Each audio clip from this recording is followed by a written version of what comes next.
오늘 우리가 함께 나눌 말씀은 잠언서 30장 1절에서 9절 말씀입니다. 우리 함께 천천히 같이 읽도록 하겠습니다. 이 말씀은 야게의 아들 아굴의 잠언이니 그가 이디엘 곧 이디엘과 우갈에게 이른 것이니라. 나는 다른 사람에 비하면 짐승이라. 내게는 사람의 총명이 있지 아니하니라. 나는 지혜를 배우지 못하였고 또 거룩하신 자를 아는 지식이 없거니와 하늘에 올라갔다가 내려온 자가 누구인지 바람을 그 장중에 모은 자가 누구인지 물을 옷에 싼 자가 누구인지 땅의 모든 끝을 정한 자가 누구인지 그의 이름이 무엇인지 그의 아들의 이름이 무엇인지 너는 아느냐. 하나님의 말씀은 다 순전하며 하나님은 그를 의지하는 자의 방패신이라. 너는 그의 말씀에 더하지 말라. 그가 너를 책망하시겠고 너는 거짓말하는 자가 될까 두려우니라. 내가 두 가지 일을 주께 구하였사오니 내가 죽기 전에 내게 거절하지 마시옵소서. 곧 헛된 것과 거짓말을 내게서 멀리 하옵시며 나를 가난하게도 마옵시고 부하게도 마옵시고 오직 필요한 양식으로 나를 먹이시옵소서. 혹 내가 배불러서 하나님을 모른다 여호와가 누구냐 할까 하오며 혹 내가 가난하여 도둑질하고 내 하나님의 이름을 욕되게 할까 두려워함이니이다. 아멘. 오늘 우리에게 주실 말씀을 기대하면서 잠시 기도드리겠습니다. 사랑과 은혜가 충만하신 아버지 하나님, 주님의 음성을 듣기를 원합니다. 주님이 친히 말씀하여 주시옵소서. 주님의 말씀을 마음 가운데 새기고 이 세상에서 승리하며 살아갈 수 있도록 주님 축복하여 주시옵소서. 주님의 말씀을 기대합니다. 예수님의 이름으로 기도드렸사옵나이다. 아멘. 오늘 우리가 읽은 잠언 30장의 말씀은 야게의 아들 아굴의 잠언이니 그가 이디엘 곧 이디엘과 우갈에게 이른 것이니라 이렇게 시작을 합니다. 여기에 이제 4명의 이름이 등장을 하는데요. 이 사람들에 대해서는 정확하게 알려진 바가 없습니다. 혹자는 아라비아에 있는 사람들이라고 주장을 하기도 하고요. 또 고대 근동의 유명한 선생님일 수도 있고 또 평범한 사람일 수도 있다라고 이야기를 합니다. 정확한 출처를 우리는 알 수는 없지만 분명한 것은 아굴은 하나님의 말씀을 읽고 묵상하며 하나님이 주신 깨달음을 후세에 남기고 그 깨달음이 우리에게 전해진 것입니다. 하나님의 말씀으로 전해진 거예요.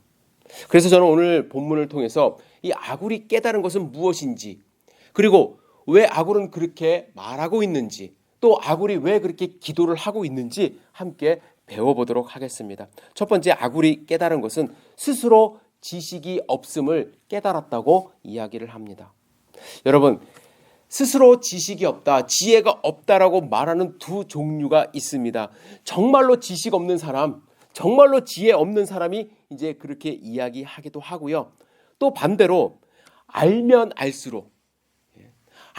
알수록 심오함을 깨달아 정말 나의 지식이 보잘것 없다라고 고백하는 사람이 있습니다.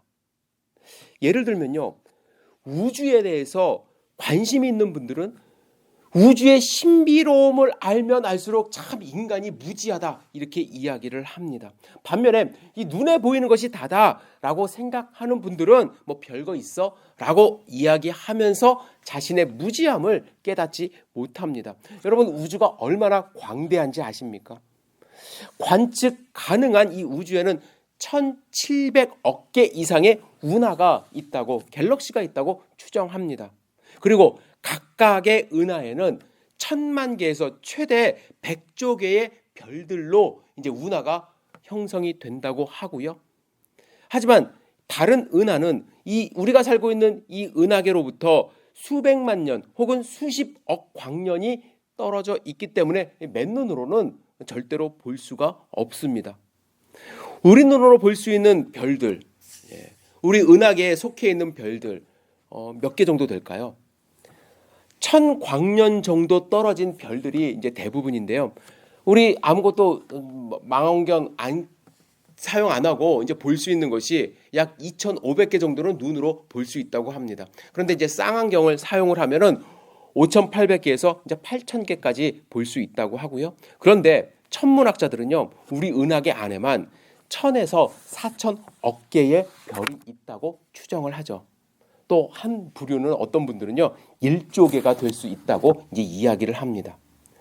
우주를 알면 알수록 지금도 팽창하고 있는 우주, 더 모르겠다고 이야기하는 것이 과학자들의 이야기입니다. 아굴이 스스로 지식이 없다고 말하는 이유가 무엇이겠습니까? 하나님의 위대함을 알면 알수록 위대하신 하나님 앞에서 자기는 지식이 없다, 자기는 하나님 앞에서 무지하다라고 고백할 수밖에 없다고 저는 생각을 합니다. 그가 하는 질문을 보세요. 하늘에 올라갔다 내려온 자가 누구인지, 바람을 그 장중에 모은 자가 누구인지, 물을 옷에 싼 자가 누구인지, 땅의 끝을 정한 자가 누구인지, 그의 이름은 무엇인지, 그의 아들의 이름은 무엇인지 너는 아느냐? 아굴은 우리 인간의 지식으로는 알 수 없는 일들이 너무 많음을 고백하는 것입니다. 어떤 사람들은 질문조차 하지 않기 때문에 자신이 지식 없다는 것을 깨닫지 못하고 살아가지만, 아굴은 너무나도 진지하게 세상의 이치를 바라보고 질문하고 답하려고 하지만 자신이 하나님 앞에서 알 수 없는 것이 너무나도 많기 때문에 스스로 지혜 없음을 고백하는 것이죠. 여러분, 지혜 있다고 자만한 우리 인류가 역사적으로 얼마나 많은 실수를 범하고 사는 줄 아십니까? 지혜 있다라고 막 자만하면서 살면 안 돼요. 그런데 사람들은요, 내가 똑똑해, 내가 잘났어 하고 하면서 일들을 벌이는데 너무나도 많은 실수를 지금도 범하고 있는 모습을 볼 수가 있는데, 예를 한 가지 들면요, 라듐 걸스라는 책과 영화가 있습니다.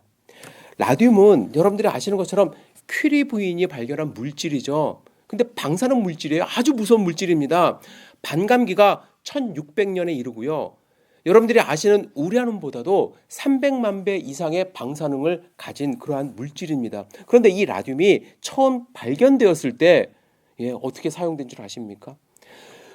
의료기기에 이제 사용되었는데 이것이 건강에 좋다고 여겨져서 라듐 치약, 라듐 생수, 라듐 초콜릿, 그리고 밤에도 시계를 볼 수 있도록 야광 시계를 만드는데 사용이 되었습니다. 왜냐하면 이 라듐이 초록색 불빛을 내거든요. 그래서 껌껌한데 더 잘 보여요. 라듐 걸스는 이 야광 시계를 만들던 여공들의 이야기입니다. 그들이 야광 시계를 만들 때 어떻게 했냐면 붓 끝에 라듐을 묻힙니다. 그리고 혀끝으로 이렇게 뾰족하게 만들어요. 그리고 그것으로 이렇게 정성 들여서 시계에다가 붙이를 하는 것입니다. 결과가 무엇이겠습니까? 매일 라듐을 먹은 거예요. 섭취를 한 거예요. 많은 사람들이 암에 걸렸습니다. 엄청난 고통에 시달렸습니다. 하지만 자본가들은요, 돈을 벌어야 했기 때문에 자꾸 괜찮다고만 이야기하는 거예요. 그들의 아픔을 무마했습니다. 이 정부도요, 산업을 육성해야 했기 때문에 미온적인 태도로 일관했습니다. 결국 공장에서 일하던 소년들이 끝까지 법정 싸움을 벌여 오랜 투쟁 끝에 승리하게 되는 것이 이 라듐 걸스의 대략적인 줄거리인데요. 저는 이 내용을 보면서 사람들이 얼마나 무지한가를 또 한번 깨닫게 됩니다. 그런데 지혜 있다고 생각하는 사람들이 괜찮다라고 이야기하면서 벌이는 일들이 너무나도 무섭다는 생각도 합니다. 무지하면 겸손하기라도 해야 되는데 이 돈을 벌고 싶은 욕망에 겸손함도 잃어버리고 이익만을 추구하는 인간의 탐욕이 역사 가운데 너무나도 많다는 것이죠. 반면에요, 지혜가 있는 사람은 더 겸손해집니다. 더 겸손해져요. 자기가 모르고 있다는 것이 훨씬 많다는 것을 깨닫기 때문에 하나님을 더 의지하게 됩니다. 5절 읽겠습니다. 5절. 하나님의 말씀은 다 순전하며 하나님은 그를 의지하는 자의 방패시니라. 의지하는 자의 방패시라고 말씀을 하세요. 여러분, 아굴이 또한 깨달은 것은 무엇입니까?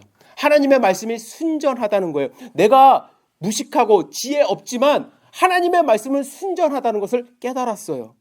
이 순전하다는 것은요, 정화되었다라는 뜻인데 불순물이 완전히 제거된 금속과 같은 순은 순금과 같은 순수함을 의미합니다. 말씀이 순수하다는 것은 하나님 말씀에는 거짓이 없다라는 것을 의미하죠. 하나님의 말씀을 의심할 여지가 없다라는 것입니다. 여러분, 이렇게 순수한 거, 순전한 거 경험해 보셨는지 모르겠습니다. 사람도요, 정말 순전한 사람 만나고 순수한 사람 만나면 이 경이롭다는 생각을 합니다. 야, 어떤 사람이 이렇게 깨끗할 수가 있지? 말하는 것, 생각하는 것, 행동하는 것 전혀 거짓됨이 없이 사람을 흡입하는, 빨아들이는 힘이 순전한 사람 가운데 있습니다. 순전한 자연을 보면요, 그 자연 앞에 내가 모든 것이 빨려 들어가는 그런 느낌을 갖습니다. 밤하늘의 이 별을, 아까도 제가 별 얘기를 했는데, 제대로 보려면 몽골에 가보라는 이야기가 있습니다. 몽골에. 제가 의료 선교팀과 함께 몽골의 산 골짜기에서 우주의 신비로움을 제대로 한번 본 적이 있습니다. 사실 그때는 운전하시는 분이 지역을 이동하다가 산에서 길을 잃어버렸어요. 그래서 새벽 2시, 3시쯤 됐을까요? 산길을 헤매던 중이었습니다. 이제 같이 가던 일행들이 이제 화장실이 좀 급해지니까 부탁을 해서 산 중턱에 아무도 없는 곳에 차를 세웠습니다. 화장실이 뭐 따로 있는 곳이 아니었습니다. 각자 알아서 해결해야만 했습니다. 저도 차에서 조금 떨어져 인기척이 없는 곳에 가서 볼일을 보려 하는데 눈앞에 너무나도 위대한 장관이 펼쳐졌습니다. 입을 다물 수가 없었어요. 바로 눈앞에 별이 있는 것 같았어요. 바로 눈앞에 은하수가 있는 것 같았습니다. 헤아릴 수 없는 별들이 눈앞에 펼쳐졌습니다. 순전한 자연의 장관 앞에 내가 서 있으면요, 전율하는 것 같아요. 내가 초라해집니다. 그리고 천지를 만드신 하나님의 전능하심을 깨닫습니다. 경외함으로 하나님께 자연적으로 기도가 나와요. 오 하나님, 오 하나님. 마찬가지예요. 우리의 지혜가 보잘것없음을 알고 우리에게 주신 하나님의 이 말씀의 순전함을 깨닫기 시작하면, 깨닫는다면, 그 말씀의 진리를 발견한다면 우리는 그 말씀이 경이로울 수밖에 없고 그 말씀을 의지할 수밖에 없습니다. 아굴은 자신의 무지함과 동시에 하나님 말씀의 순전함을 깨달았습니다. 그래서 간절한 마음으로 내 일생에 죽기 전에 이 두 가지 꼭 들어달라고 하면서 두 가지 기도를 하나님께 드립니다. 첫 번째는 헛된 것과 거짓말을 내게서 멀리하게 하소서.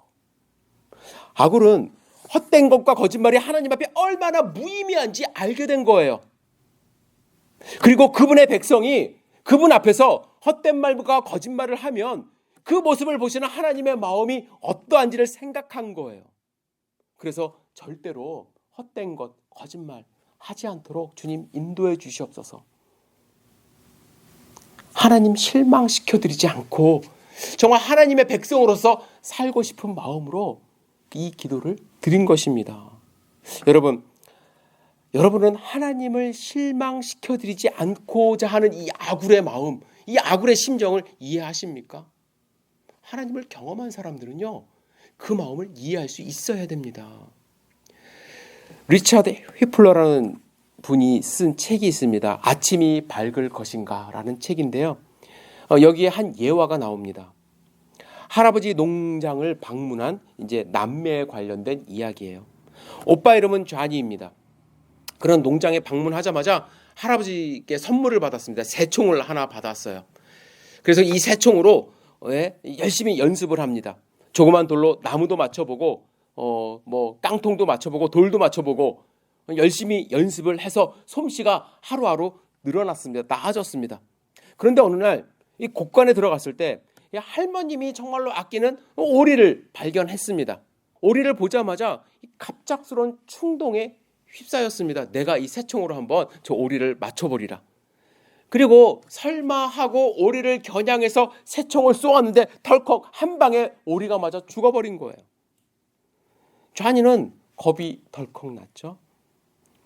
절망감에 휩싸였습니다. 이걸 어떻게 해야 되나? 그래서 오리를 장작더미 속에 그냥 묻어버렸습니다. 그리고 나서 고개를 딱 들었는데 여동생 셀리가 좌니가 한 짓을 다 보고 있는 거예요. 셀리는 좌니에게 아무 말 하지 않았습니다. 그런데 그날부터 그의 삶이 변화가 된 거예요.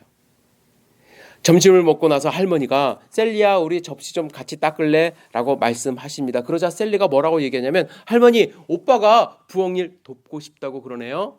그러지 오빠? 그러고는 허리를 굽혀 좌니의 귀에 대고 이렇게 이야기합니다. 오빠 오리 알지?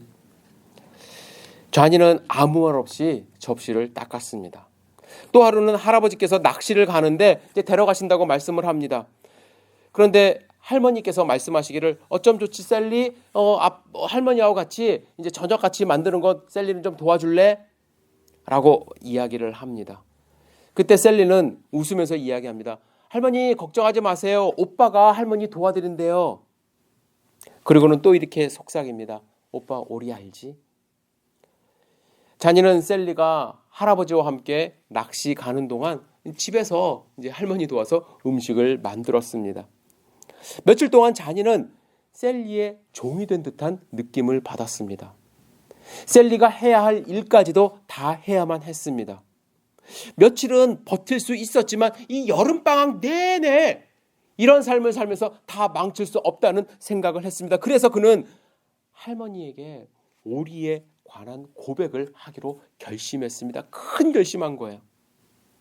그리고 할머님이 만약에 벌을 내리면 달게 받기로 작정을 합니다. 그래서 할머님께 찾아가 고백하죠. 그런데 화를 낼 줄 알았던 할머니는 자니를 꼭 안아주십니다. 자니야, 할머니는 다 알고 있었어. 나는 그때 창문에서 너를 봤거든. 이렇게 말하고 나면은 용서받을 수 있는데 왜 그렇게 셀리에게 꼼짝 못하면서 힘들어했니? 여러분, 셀리에게 꼼짝하지 못하는 자니의 모습을 본 할머니의 마음은 어땠을까요? 마치 아무 일도 없다는 듯이 태연하게 연기하는 그 모습을 보면서 할머님은 마음이 많이 아프셨을 거예요. 여러분, 하나님 앞에서 우리는 연기하면 안 돼요. 하나님은 모든 것을 다 알고 계시기 때문에 그렇습니다. 사탄은 계속해서, 셀리가 사탄이라고 얘기하는 거 아니에요? 사탄은 계속해서 우리 귀에다 대고 속삭입니다. 넌 이제 끝장이야. 넌 실패자야. 너는 하나님의 저주를 받게 될 거야. 네가 그런 짓 저질러 놓고 하나님의 백성이라고 할 수 있겠니? 이런 마음을 가지게 되면은 하나님 앞에 더 숨깁니다. 더 거짓된 삶을 살게 됩니다. 허탈한 것을 쫓아가게 됩니다. 그러나 하나님을 경험하면 달라져요. 하나님 앞에선 어떠한 것도 숨길 수 없음을 알기 때문에, 허탄과 거짓을 쫓을 수 없다는 것을 알기 때문에 진실한 나의 모습을 기대하시는 하나님 앞에 서기를 내 스스로가 원하기 시작합니다. 하나님을 발견한 아굴처럼 여러분과 저도 하나님 앞에서 진실된 모습으로 서기를 주님의 이름으로 축복합니다. 둘째로 아굴은 어떤 기도를 하냐면, 나를 가난하게도 부하게도 마시고 오직 필요한 양식으로 먹여달라 기도를 합니다. 9절에 보시면 이렇게 기도하는 이유를 이야기하는데요. 아굴은 내가 배부르면 하나님을 모른다 할 것이고 내가 배고프면 도둑질하여 하나님의 이름을 욕되게 할 수 있기 때문에 가난하게도 부하게도 하지 마시고 오직 필요한 양식으로 먹여달라고 기도하는 것입니다. 이 기도는 어떤 기도일까요? 자신의 연약함을 너무나도 잘 아는 솔직한 기도입니다. 우리는요, 조금만 잘 되면 내가 잘나서 잘 된 줄 압니다. 그리고 실패하면요, 아이 하나님 없어 라고 생각하면 하나님께 등을 돌려버려요. 이러한 약점을 알고 있으면서 우리는 어떻게 기도해요? 조금만 더 달라고 기도해요. 성공하게 해달라고 기도해요. 그런데 아굴은 자신의 약점을 너무나도 잘 알고 있기 때문에, 하나님 앞에 섰기 때문에 가난하게도 부하게도 하지 마시고 필요한 양식으로 먹여주셔서 하나님의 공급을 계속해서 경험할 수 있도록 해달라고 기도합니다. 자신의 약점을 알아요. 그래서 하나님께 기도하는 거예요. 하나님의 공급하심을 의지하며 살겠다는 기도를 지금 간절하게 드리고 있는 것입니다. 여러분이 죽기 전에 이루고 싶은 두 가지 기도 제목 무엇이 있을까요? 우리에게 필요한 기도 제목이 많습니다. 건강하게 해주세요. 조금 더 잘 살게 해주세요. 저 같으면 교회 부흥을 좀 이루어 주세요. 우리 자녀들 정말 성공하게 해주세요. 똑똑하게 해주세요. 저는 우리 성도님들의 이러한 기도 하나님이 반드시 들으시고 이루어 주실 것을 저도 기도하고 있습니다. 그런데 그 전에 아굴의 기도도 함께 드릴 수 있기를 주님의 이름으로 축복합니다. 헛된 것과 거짓을 멀리하게 하여 주시옵소서. 하나님을 모른다고 하거나 하나님을 모욕하는 일이 없도록 우리를 보호하여 주시옵소서. 저는 우리 성도님들이 지난 팬데믹 상황 가운데 정말로 하나님의 보호하심과 인도하심으로 하나님의 살아계심을 경험하셨다고 저는 생각을 합니다. 때로는 아픔이 있었고 때로는 가족을 잃은 슬픔 가운데 있었지만 그 과정 속에서도 하나님이 그 손을 붙잡아 주셔서 하나님의 살아계심을 여러분들이 경험할 수 있었다고 저는 확신합니다. 그런데 우리는 잘 깨닫지 못해요. 내가 조심했기 때문에, 내가 지혜로웠기 때문에, 내가 잘 버틸 수 있었기 때문에, 내가 그나마 일을 할 수 있었기 때문에 그래서 지금까지 이렇게 살 수 있었다고 착각하며 살아갑니다. 하나님이 여러분들을 얼마나 사랑한 줄 아십니까? 여러분들이 세상 사람들한테 손가락질 받지 않게 하기 위해서 여러분들을 보호하고 계시는 거예요. 하나님의 자녀가 비참하게 살지 않게 하기 위하여 여러분들을 지금도 보호하고 계시는 것입니다. 그 사실을 깨달아야 하는데 우리는 자꾸 내가 잘나서 내가 그렇게 했기 때문에. 그런데 여러분들 살다가 조금만 삐끗해 보세요. 조금만 사업 좀 어려워지고요. 제가 그랬어요. 처음에 교회 개척했을 때 너무나도 빨리 부흥할 것 같았고요. 그때는 또 어떤 마음을 가졌게요. 야, 역시 준비된 사람이었어. 아니더라고요. 하나님이 깨닫게 하세요. 그런데 깨달으면 다행인데 많은 분들이 깨닫지 못하고 여전히 자기중심적으로 살아갑니다. 여러분, 우리는 지난 2달간 잠언의 말씀을 묵상했습니다.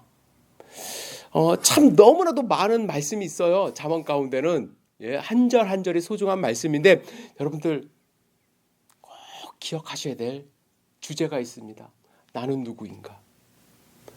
또 다른 사람은 어떤 존재인가? 그리고 하나님은 누구인가? 이 3가지 질문 여러분들 마음 가운데 매일같이 하시면서 그 질문에 답을 가지시고 살아가셔야만 합니다.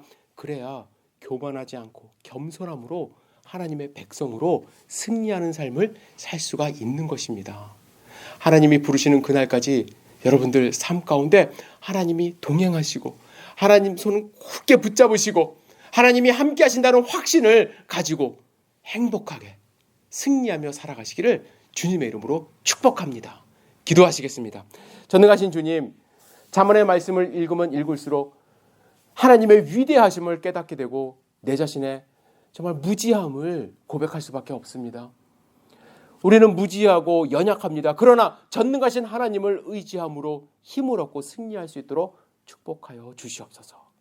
우리 열린교회 성도님들 하루하루 주님을 경험하며 살아갈 때에 행복 충만한 삶, 성령 충만한 삶, 하나님의 자녀로서 빛과 소금의 역할을 잘 감당하는 삶을 살 수 있도록 인도하여 주시옵소서. 예수님의 이름으로 기도드렸사옵나이다. 아멘.